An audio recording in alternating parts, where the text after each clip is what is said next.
Devocionais a Bíblia toda em um ano. Hoje, Isaías, capítulos 34 a 36. O capítulo 34 de Isaías conclui os discursos do Senhor contra Judá e Israel. Agora o Senhor novamente, como fez anteriormente nos outros capítulos, após denunciar as nações, reúne todo o mundo, todos os povos, para que ouçam o seu julgamento.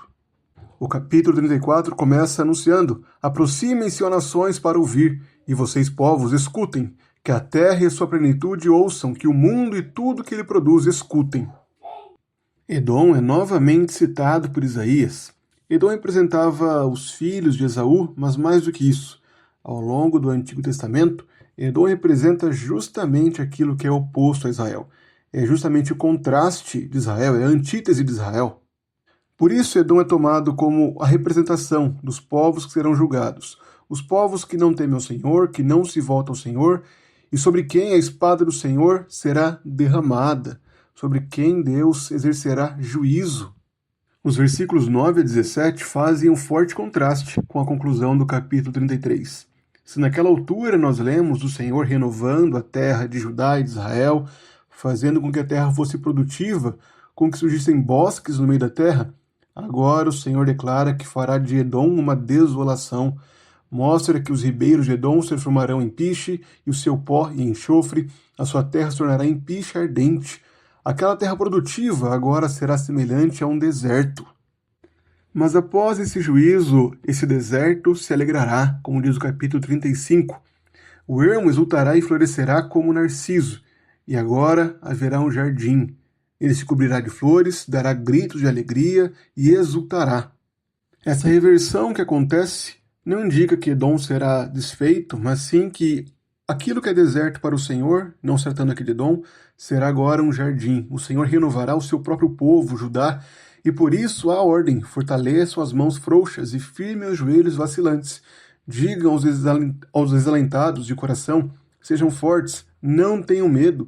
Eis aí está o Deus de vocês. A vingança vem, a retribuição de Deus. Ele vem para salvar vocês. O seu povo deve, então, confiar nele, saber que é o Senhor que trará renovação para o seu povo.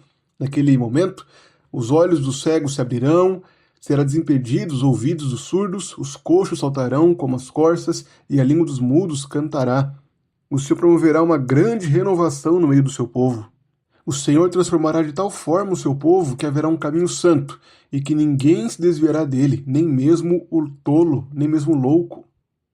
Os capítulos 34 e 35 que lemos encerram o juízo de Deus. Agora o capítulo 36 traz uma narrativa no meio de Isaías. Uma narrativa que já lemos, tanto em 2 Reis, capítulo 18, como também em 2 Crônicas, capítulo 32. Embora já tenhamos lido essa narrativa, é interessante notarmos como ela se apresenta em Isaías. Após todo o discurso do Senhor sobre as nações, sobre o juízo dele e a forma com que o Senhor confrontou o seu povo por confiar em outros povos, agora essa confiança é colocada à prova. Os assírios avançam contra Judá, contra Jerusalém, e começam a testar a fé do povo do Senhor. Inclusive, esse é justamente o discurso de Rabi-Zaqué. Ele denuncia as duas fontes de confiança que o Senhor apresentou em Isaías, tanto o Egito, que é uma cana esmagada, como também o Senhor. A própria reforma que Ezequias realizou ao retirar os altares dos locais altos e reunir toda a adoração no templo em Jerusalém é colocada em xeque. Agora, Rabi-Zaqué questiona até mesmo isso, se aquilo que o rei fez era correto, e isso testa a confiança desse povo no Senhor. Nós veremos a conclusão e a resposta do povo amanhã. Por hoje, nós devemos notar que o propósito desse texto é justamente mostrar a forma com que Deus julga severamente as nações.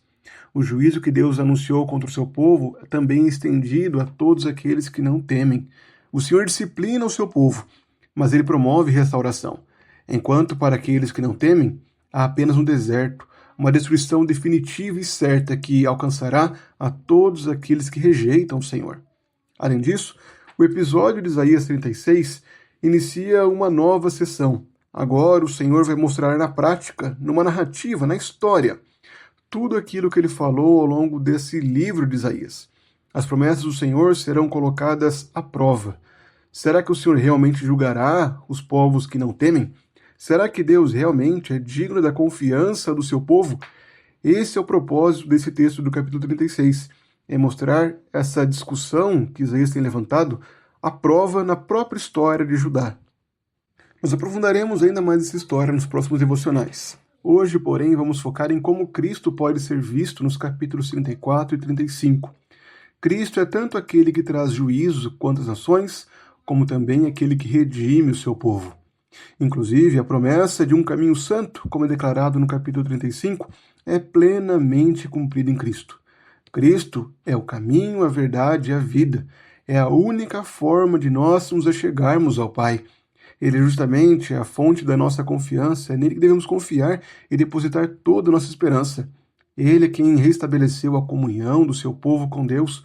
Portanto, as promessas que Isaías afirmou nesses capítulos são plenamente vistas em Cristo. Diante disso, devemos ter o cuidado, devemos avaliar como temos vivido, devemos considerar qual tem sido a nossa aproximação do Senhor, como temos nos aproximado do Senhor. Devemos ser cuidadosos para vermos como temos andado no caminho, de que forma temos nos aproximado do Senhor. Devemos ser perseverantes no caminho.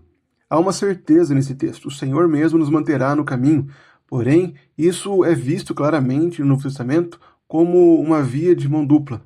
É o Senhor quem nos mantém, e ao mesmo tempo Ele atribui a nós o dever de perseverarmos, de continuarmos firmes no caminho. Portanto, como é declarado no capítulo 35, fortaleçamos as mãos vacilantes, firmemos os joelhos vacilantes, sejamos fortes no Senhor e não tenhamos medo. Continuemos perseverando, andando em fé, sabendo que a nossa confiança, a nossa herança está reservada a nós em Cristo Jesus. Que os nossos olhos jamais percam de vista a grande obra de Cristo e que isso nos conduza a perseverarmos na fé.